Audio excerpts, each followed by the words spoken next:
Hi, my name is Hayley Axelrad. I am an artist living in Toronto. Um, my background is that I came from a small Jewish community in a suburb outside of Toronto, so I guess it was really expected that I would become like a doctor or a lawyer or something. So I kind of spent my whole life fighting my desire to become an artist. Um, I got a BA from McGill in art history and ended up falling into the fashion world. And I was working as a stylist for a bit, which was great, but I always did have this like innate desire to pursue art. Then some things happened in my family life. My dad passed away, and this kind of prompted me to seize the day, if you will, and take a chance on myself and, pursue the thing that I always wanted to do. So I went to school for classical realism at the Academy of Realist Art in Toronto, and it was incredible. Um, However, I found myself getting a little bit stifled by the perfectionism of it all and started to want to, work on my own stuff. This was almost a year ago now.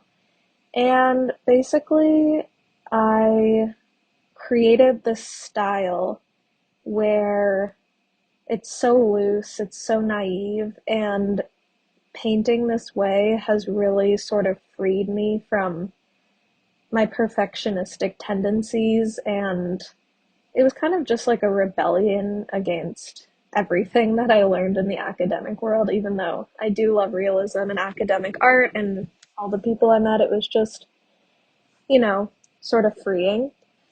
Um, so my work definitely deals with themes of memory and, childhood, growing up, sort of a way of painting people's inner worlds, I guess. It really sort of started with me going through photo albums, old family photo albums of my dad, especially, and then looking at my mom's albums and kind of just recreating these memories and almost getting to know these people in a different way and sort of reinterpreting their lives and eventually my life and stuff like that. So yeah, I would say my biggest influences are definitely Matisse. I love color so much, and I think Matisse's progression as an artist really allowed me like a certain freedom to go from painting more representationally to a bit of a more naive way of painting. And then also David Hockney. I just have always loved his use of color, his subject matter, the way that the people that he depicts always seem so complicated. It's not one emotion that you're seeing when you look at them. It's sort of, there's something under the surface there, which I really loved. Right now in my work, I'm focusing on,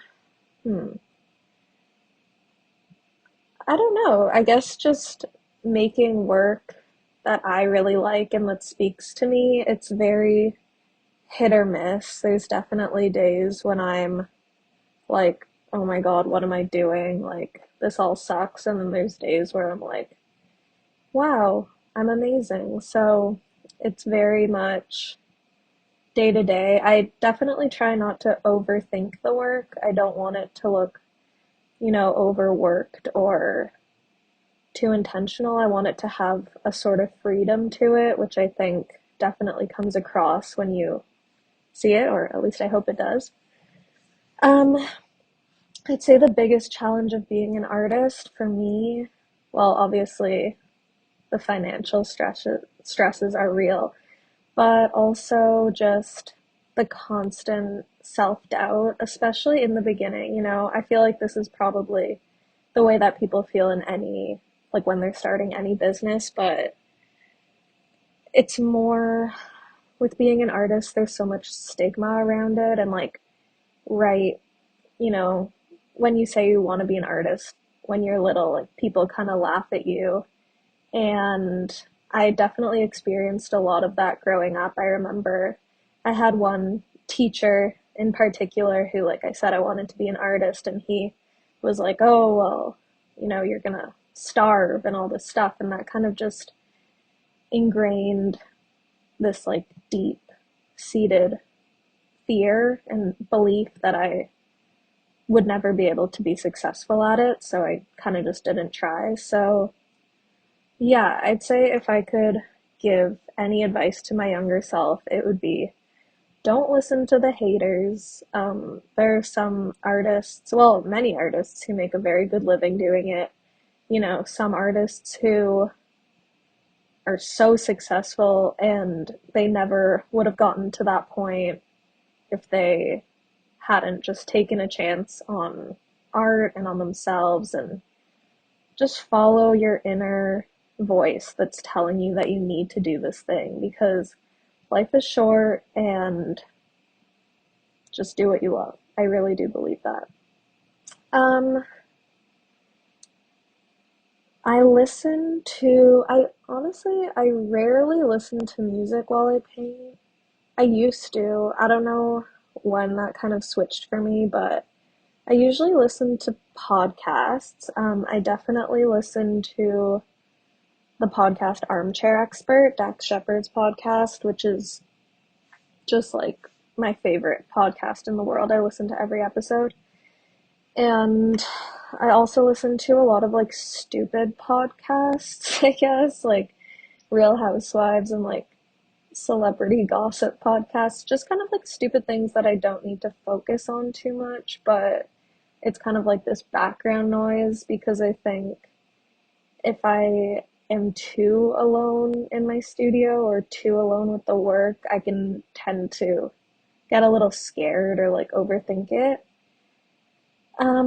The best reaction that someone has had to my work is, well, the other month I had a show and this guy came, and I'm just kind of starting out, so like I wasn't expecting to have this like fan of my work show up, and he told me that he was a big fan, which was really cool, and then continued to just kind of explain the way that my work touched him, and read this like beautiful meaning into it that like was there, but I guess I'd never been able to put into words, and that was really cool. I always love to kind of get people's interpretation of my work. I really almost dislike when people are like, tell me about your work. Like, I'd rather just be like, you tell me about my work. Like, what do you take from it, if that makes sense?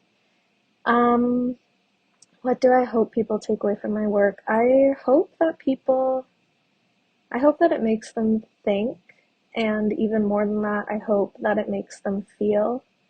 Um, I hope it makes them feel nostalgic and sad and happy, and that they can laugh at it, and also that they don't take it too seriously. Like, I am not very precious about my work.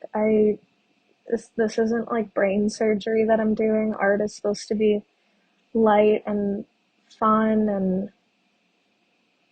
just make you feel some type of way. And yeah, I guess that's it. Thank you so much, and enjoy the work.